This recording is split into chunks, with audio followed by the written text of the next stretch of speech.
In this video, I want to give you a complete introduction to every important composer you need to know. If you identify as someone who likes classical music, I hope that you know all of them. This won't be borrowing music history class. I'm going to recommend a few pieces from every composer, and I'm going to say a few interesting things if I think they're worth sharing with you.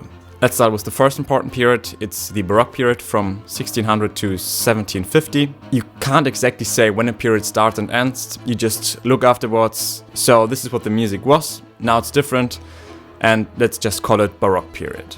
Often the terminologies come from visual arts and were introduced to music later. The first important composer, Johann Sebastian Bach. If you get asked who's the best composer, it's him.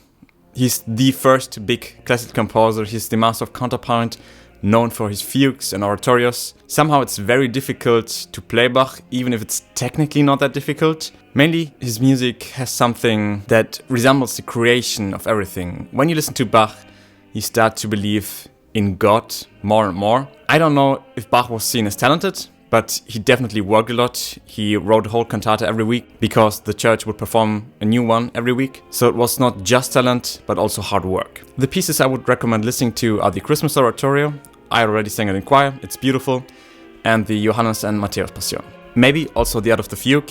That's some highly complex contrapuntal masterpiece that is supposed to blow already the tonal system in the Baroque period, and that's just incredible. I'm not gonna go in depth with every composer, but for those I think that it's worth it, I will take my time. I have also more to say about romantic composers, and I also know way more cool stuff about them. So let's just get through the next 5 and then the cool stuff begins. The next one is Antonio Vivaldi. I don't know much about Vivaldi, but he's very different from Bach, that's something I can say. I would recommend listening to the Four Seasons if you don't know them. I know a lot of people hate on them because they are played in casting shows all the time, but it's actually a great piece, so check it out if you don't know it. The next one is Georg Friedrich Händel. He mainly composed oratorios, operas and instrumental pieces. The piece I would recommend listening to is The Messiah.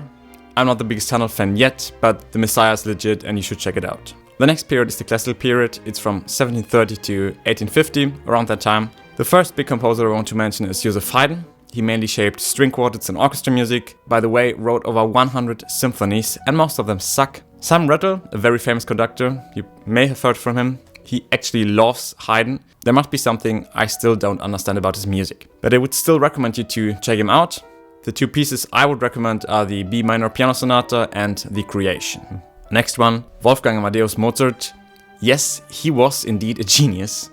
There are no questions asked. If you like him or not, that's something else. There are a lot of stories about Mozart, and it's very difficult to say if they're true or not, but what is true is that he nearly did not erase anything from his scores. He just had everything in his brain and he just wrote it down. And that's impressive because what he wrote down is literally perfect. Try to imagine a piece of 5 minutes, let's say for piano. It's nearly impossible to have an overview of the whole piece at once. Mozart is also one of the composers who wrote pretty much for every instrument. That's also not very usual. Also, he did compose a lot of symphonies and operas and was great at both. I have to admit, there are movements from symphonies that are absolute trash, so not everything from Mozart is genius. The pieces I recommend listening to are The Magic Flute. It's probably the most famous opera of all time, but it's also, in my opinion, one of the best ones, and in my opinion, the best Mozart opera. I consider Mozart as the beginning of modern day opera. There were people who wrote operas before, and just for your information, L'Orfeo from Monteverdi is not the first opera. Other pieces I would recommend listening to are the Symphony number 39 and 40. The next big composer, Ludwig van Beethoven, the composer who pushed the music into the Romantic era, revolutionary in terms of piano pieces, chamber music and orchestra music in form of symphonies. For orchestra music, the size of the orchestras really got bigger, up to 4 horns, which was mind-blowing at that time. He was the first ever to use singers and choirs in symphonic orchestral music, specifically in his monumental 9th Symphony, which is considered the climax of classical music. Fun fact, he wrote at least the end of his 9th Symphony when he was nearly deaf or deaf. It's not 100% sure, but just being able to compose something while being close to death is tragic but incredible. Beethoven is known to be the first huge symphonic composer. Every symphony after Beethoven is basically just related back to him. Also very interesting to mention, after Beethoven there's this idea that composers don't want to write or finish their 9th symphony because a lot of them died afterwards. Mahler died after his 9th, Bruckner as well. Dvorak after his ninth, and I don't know many composers who wrote more than 9 symphonies after Beethoven. Shostakovich, he has 15. He's probably the only one I could come up right now who has more than 9 symphonies. The pieces I would recommend listening to are the Opus 106 Hammerklavier Sonata. It's super difficult, never played it, I'm not a pianist, that's still way out of my league. And the Symphony No. 6. The Romantic period. It was from 1830 to 1900, and it is my favorite period. The first composer I want to talk about is Hector Berlioz. I just want no piece from him, but it's one of my favorite symphonies of all time. Symphonie Fantastique is more of a tone poem than an actual symphony, but it has huge symphonic dimensions. It's a story about love, death, and drugs. This story is, in my opinion, quite similar in what I feel when I watch the movie Lord of the Rings. The music is quite different, but I get the same kind of emotion. The whole symphony is just based on one theme, but it's super versatile. If I got this correctly, the famous leitmotif technique from Wagner goes back to this so-called idée fixe from Berlioz. Idée fixe means in English solid thought, one idea. You can imagine the piece I would recommend listening to is Symphonie Fantastique. The next one, Mendelssohn. He was the reason that Bach was played again. Somehow his music must have gotten lost after his death. I don't know exactly what happened. So that's already super important. Mendelssohn's music is not super special. It's not very different than a lot of other composers, and he didn't push the evolution of music much forward. But without him, we would miss a lot of very awesome music. I think I took this from some quote I once read. Basically, he didn't do much new, but what he did was beautiful. The two pieces I would recommend listening to, and I really love them, are A Midsummer Night's Dream and the Second Symphony, Lobgesang. Schubert. He was the composer for songs, and the pieces I recommend listening to are the Unfinished Symphony. It's either 7 or 8, people are not 100% sure which one it is, but it's called Unfinished. And it was actually used on the child series The Smurfs, so maybe you have heard it somewhere already. And the second piece I would recommend listening to is Die Winterreise. It's a cycle of different songs. The next one is Schumann. He is mainly known for his songs, piano pieces, and symphonies, I guess as well. They're cool, but not the greatest of all. The piece I would recommend listening to, or the pieces, are the Opus 21 No. 8. It's a piece for piano. Opus 42 No. 2. The controversial Frauenliebe und Leben, and the Third Symphony. I recommend movement 1 and 4. They are awesome. There are also a lot of other cool pieces. I'm not the biggest Schumann expert, so maybe there are a few pieces I just have completely forgotten that are much greater even. But those I recommended, they are incredible. Like a lot of other composers, Schumann had a lot of problems. A huge amount of composers died very early because of problems with alcohol or diseases like syphilis. You can figure out yourself why that is. For example, Mozart and Schubert both died before age 40.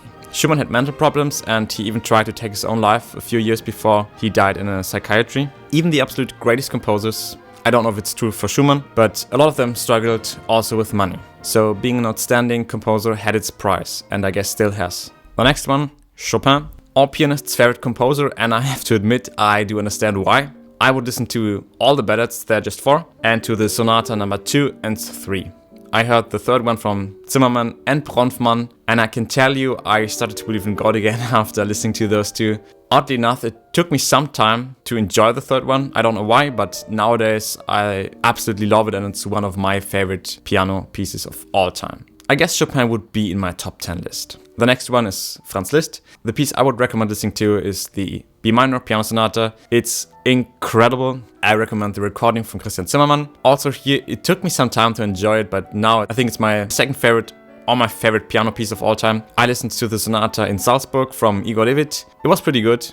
Still, I prefer the recording from Christian Zimmermann, but it was pretty fun because he played the Wagner overture to the Tristan as a prelude to the Liszt B minor sonata. And it gets even more funny if I tell you that Wagner married the daughter of Franz Liszt. And just combining these two in a concert like this, it's weird, but it worked great. Engelbert Humperdinck. There's just one piece that people know. It's the opera Hansel and Gretel, and it's absolutely epic. The music is somewhere between Richard Strauss and Richard Wagner, but without the overly dramatic plot that makes no sense. The libretto was, if I remember correctly, made by his wife, and it feels like they really wrote it to make people enjoy this opera.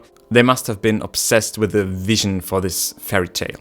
It's considered children's opera, but I think it's stupid to say. Hansel and Gretel is like the Harry Potter of classical music. It's primarily made for younger people, but everyone loves it, and I think it's one of my top 5 favorite operas of all time. I did in fact learn the complete opera 2 years ago, and when my teacher told me that I should learn it, I was quite disappointed because I never heard of Humperdinck. I thought the opera must suck, but then I started and the overture was already beautiful, but every number of this opera kept on being more beautiful than the one before, and the whole thing is literally perfect. There are very few pieces I would consider as perfect, but Hansel and Gretel is definitely one. As you can imagine, the piece I would recommend listening to is Hansel and Gretel. You can start anywhere you want. As I said, every number is perfect.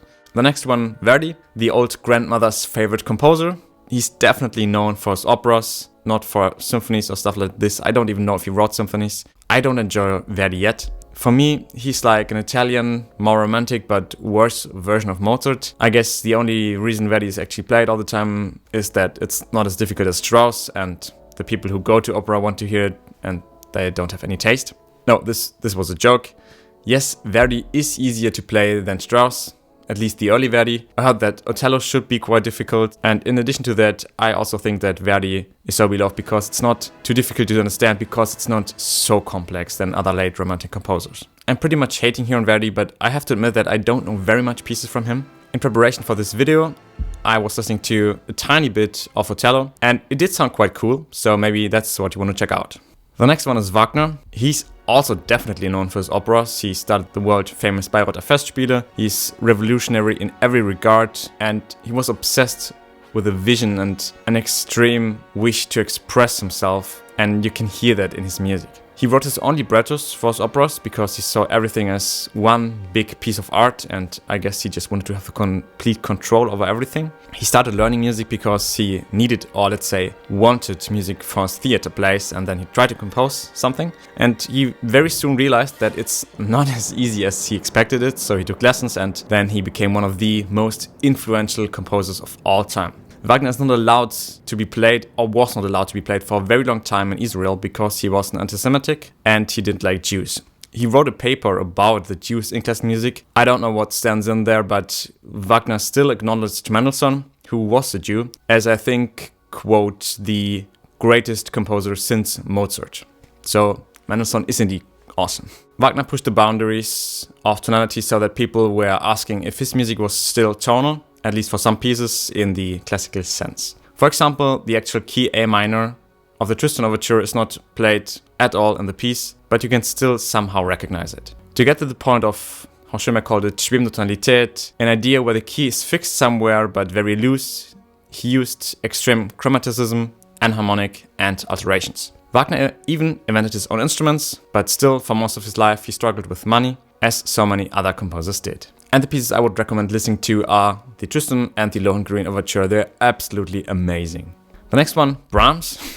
He's basically the antidote to Wagner at that time. Wagner, as I mentioned, he was revolutionary. Brahms was more of a classical conservative composer. They were kind of rivals. There was this group around Wagner, which was called the New German School, together with Berlioz and Liszt. And I guess there was this other school with Brahms, and I don't know if there was someone else. I have to say that Schönberg somehow took a lot of inspiration from Brahms, so maybe his music is not as conservative or classical than most people expect it to be. Because, as you might know, Schönberg was a very modern composer, but we will get to that later. The pieces I would recommend listening to are the Piano Sonata No. 3, especially movements 1, 3, and 5, and the Piano Concerto No. 2. They're not actually conservative, they're just more classical in terms of structure and tonality and stuff like this. The next one is Tchaikovsky. He's in fact my favorite composer, or at least he composed my favorite piece. It's the Nutcracker. And no, I'm not talking about the suite, I'm talking about the whole ballet. It's just 2 hours of the greatest music ever written. Nearly every number out of this ballet is perfect. His music is a combination of Western classical music and Russian folk music. Tchaikovsky is considered homosexual. I don't actually know if it's true or not. It's very difficult to say 150 years after his death, but it certainly would have made his life difficult in a time in which it wasn't accepted at all. He was actually married to a woman, probably because of the social pressure, but it was a very short marriage, and I once read that Tchaikovsky was not considering his life very meaningful and enjoyable. As I mentioned, greatness has its price. Anyway, I think he's one of the greatest composers, and I would recommend listening to Symphony No. 5, 6, and the Nutcracker Ballet. The next one is Dvorak. The pieces I would recommend listening to are Symphony number 8 and 9. They're both awesome. Symphony number 9 is probably one of the most famous and most played symphonies of all time, and I consider it as one of the only perfect pieces ever written in classical music history, together with Hansel and Gretel. Often in symphonies, the second or third movement quite sucks a lot, but not here. Every movement is amazing. Especially in the Ninth Symphony, you can really hear the spirit of discovery of something new, the discovery of a new world as it is titled, because Dvorak wrote the Ninth after visiting America for the first time. I think I even prefer the 8th one because of this amazing first movement, but they are both incredible and I love both symphonies to the death. The next one, Puccini, one of the greatest opera composers of all time, maybe my favorite opera composer. He's quite different than most other composers of the Romantic era. His music is dominated by a parallel fifth in the melody, a strong Asian touch, some bitonality, and also the shifting from chords. We call it Rückung in Germany. I don't know if shifting is the right terminology, but you basically take one chord, let's say C major, and you push or you shift it to the next one, D major, and you push it again to the next one, E major. That's what Rückung means. Tosca, Turandot, and La Bohème are the pieces I would recommend listening to in no particular order. They are the pinnacle of Italian opera in my opinion, and they're absolutely amazing. The next one, probably one of the pinnacles of German opera, Richard Strauss. I would recommend Salome, Der Rosenkavalier, Alpine Symphony, and his 4 last songs. So he would do symphonic music, let's say more like tone poems and opera, as well as songs. Not usual to be outstanding in all those genres. Because of the Rosenkavalier, by the way, I'm learning it at the moment and it's ridiculously difficult to play and sing. Strauss was considered one of the more classical composers at that time. Salome and Elektra, especially Elektra, are way less tonal. It's difficult to describe what makes a Strauss piece. I would definitely say a very dramatic plot, very intensive dissonances like A-flat major with 2 notes as appoggiatura like B and F sharp. If you don't sing it 100% correctly, it sounds horrible, but if you hit the dissonance well, it sounds amazing. Strauss died in 1949. That's crazy because my grandparents still could have known Strauss personally.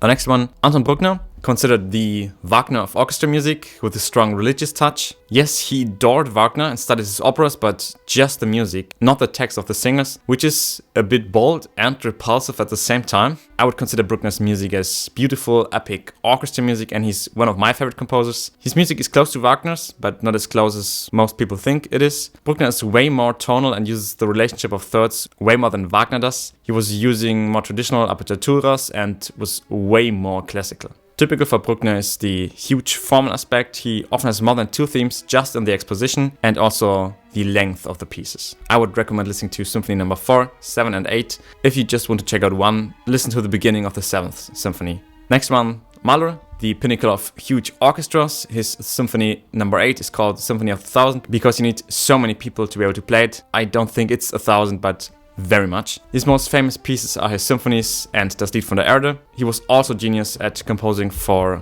singers and orchestra, and these orchestra songs, as we call them in Germany at least, were quite different from the symphonies, but like Beethoven, he used singers and choirs in his symphonies as well. The pieces I would recommend listening to are the Kindertotenlieder, in English, songs on the death of children. His wife asked him why he would compose something like this while his children were playing outside in the sand. Sadly, a few years later, I think it was Mahler's daughter, died, so this piece became reality. I also would recommend you to listen to Symphony number 7, first movement, and Symphony number 3 and 6, first movement as well. I would really like you to check out these pieces because Mahler is one of my favorite composers of all time, and I guess if I like him, you might enjoy his music as well. The next one is Rachmaninoff.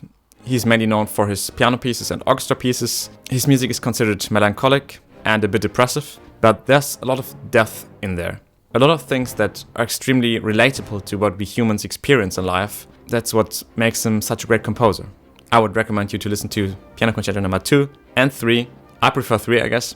The symphonic dances, first movement, incredible.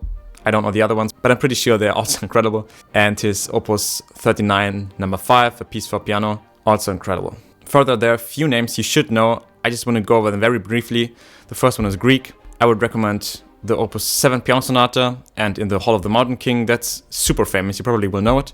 Then Smetana, Die Moldau. It's also very famous and just an incredible piece. Sibelius, I don't know much about him. Still, he's very often played in the classical music industry, and very famous is his Symphony No. 5, although I don't know it. I guess it's a pretty good recommendation because it's played very often. Mussorgsky, the piece I would recommend listening to is Pictures at an Exhibition. Later, Ravel would orchestrate it, and it became super famous. Korsakov, also just one cool piece that I know. Scheherazade, pretty awesome. Also feels like it's just based on one theme, but still quite versatile. And then Janáček, Bizet, Elgar, Scriabin, Johann Strauss, Fauré, and Camille Saint-Saëns.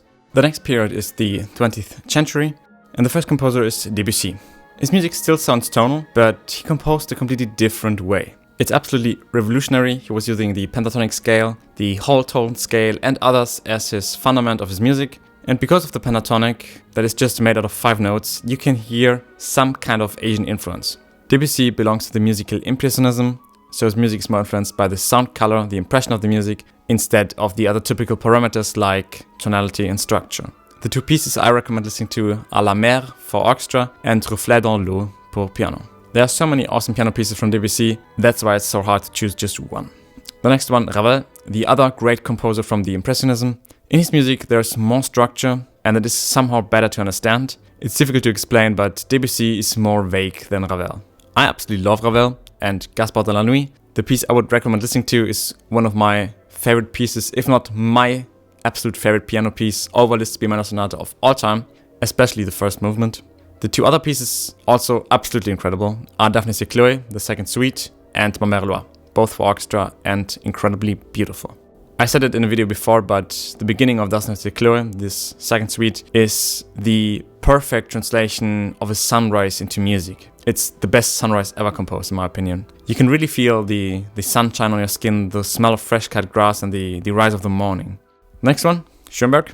He started atonality and fucked up the whole classical music industry because of that. Atonality is a system in which every note can stand together with each other. Basically, it does not have to sound nice anymore. There is no relation forced upon chord progressions, as they say.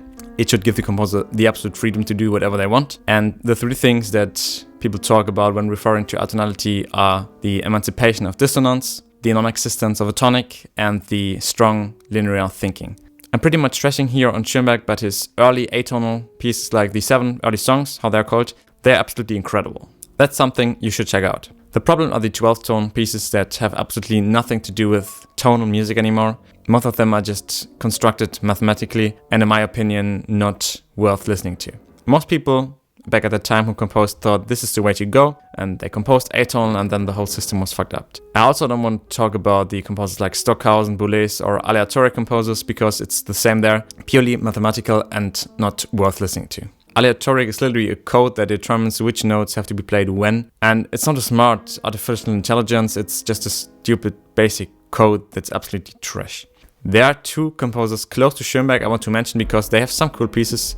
They're both students from Schoenberg. One is Webern, the other one is Berg. Something I really recommend you to listen to are the 7 early songs and the Altenberg songs, opus 4 from Berg, because they're incredible. It's probably because dissonances between an orchestra, a piano, and a voice has never this harsh effect it has between 2 instruments. The next one is Igor Stravinsky. He's famously known for his 3 ballades, The Firebird, Petrushka, and Le Sacre du Printemps, in English, The Rite of Spring. The latter is quite brutal. A young woman has to dance herself to death for some sort of sacrifice, but the music is incredible. John Williams even took inspiration from this. There's this one scene where C-3PO and R2-D2 are in this desert and the music is very atmospheric, and it's literally the music from Stravinsky. I think it was Rick Beato that said that George Lucas or the filmmakers in general gave him the footage with this so-called temporary track with the Stravinsky piece, and they wanted exactly the same thing, or very close. So if he would have done something completely different, they just wouldn't have accepted it. So basically they forced John Williams to copy Stravinsky. I even think that they played the original Stravinsky music on the set, so they really want this kind of music. I don't know much else except for these 3 ballets from Stravinsky, but I would really recommend you listening to them. They're incredible. I know I said this quite often today, but it's just true here. Bartók.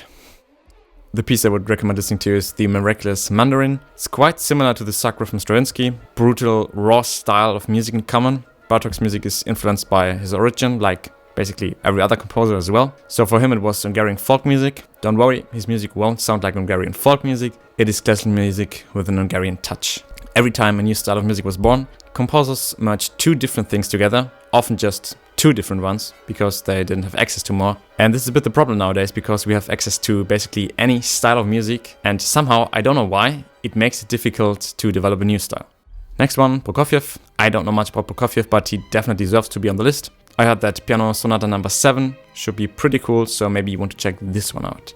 Shostakovich, every classical music teenager's favorite composer. I don't know why young people enjoy Shostakovich so much, because you can really hear the horrible things that happened during both World Wars in his music. You would probably think that old people could relate to it more because they maybe have lived through it, but I guess it's because the music is just incredible.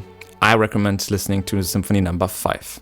Olivier Messiaen, I don't know much about him. I would consider some of his music as impressionistic, combined with some atonality, but there's some kind of beauty in there, and he achieved what Debussy did in a very similar way. Messiaen invented his own scales, which he called modes. Some of them at least were used before, like the whole tone scale, but he invented the way he used those modes. I'm not a Messiaen expert. I met this very briefly in a music history class, but I had to look it up on Wikipedia, so don't trust me on this one. The piece I would recommend listening to is the prelude La Colombe, in English The Dove. It's very impressionistic, very beautiful, and has some amazing sound colors. The next one is Zemlinsky.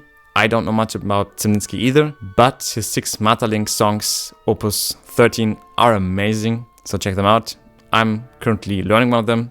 Yes, conductors also have to sing. Ligeti.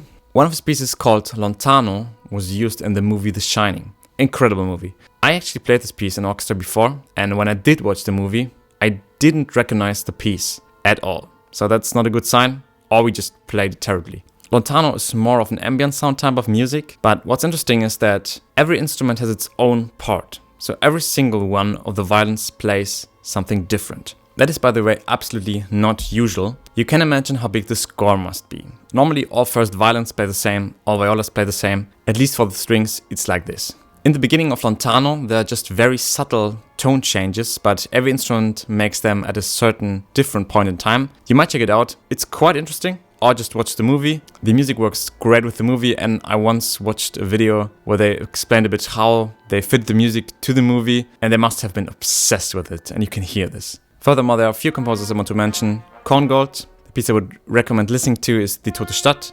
Then Hindemith, the piece I would recommend listening to here is Symphonic Metamorphosis, quite difficult to pronounce. And then from Benjamin Britten, the opera Albert Herring, also great piece, love it. And then there are 2 composers, not technically modern classical music, but more like late romantic music, so made an extra category. The first one, John Williams. I know some things about filmmaking now and can tell you music will make or break the film. I don't consider John Williams any worse or better than the other great classical music composers, and you can fight me on that. I guess a lot of professional musicians who haven't understood our situation right now wouldn't consider film music composers as actual composers, but I think it's stupid.